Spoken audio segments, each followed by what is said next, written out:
দেখো আজকে আমরা করছি বাড়িতেই বিরিয়ানি। তো ঝটপট করে সন্ধ্যাবেলায় তোমাদের দাদাভাইকে বাজারে পাঠিয়ে দিয়েছে, সব কিছু নিয়ে চলে এসেছে। আর এখানে দেখো আমি বিরিয়ানি রান্না করা শুরু করে দিয়েছি।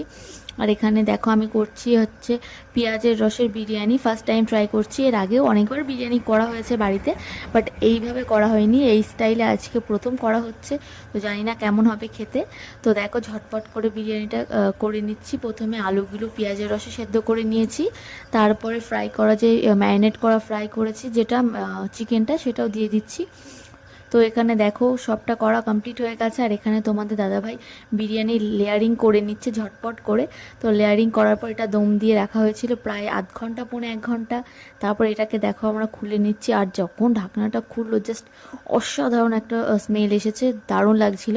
আর এখানে দেখো কতটা সুন্দর হয়েছে।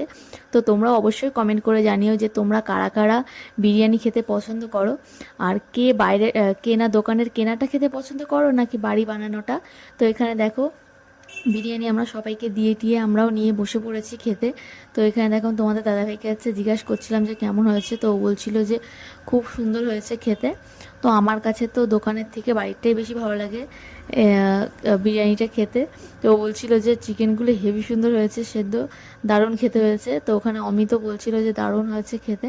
তো এই যে আমরা ঝটপট করে ডিনারটা করে নিই। তো সবাই খেয়ে নিয়েছে, বাবা মামনি কাকুদের দিয়ে এসছি। তো দারুণ হয়েছে খেতে। তো তোমরা কারা কারা বিরিয়ানি খেতে পছন্দ করো অবশ্যই আমাকে কমেন্ট করে জানিও।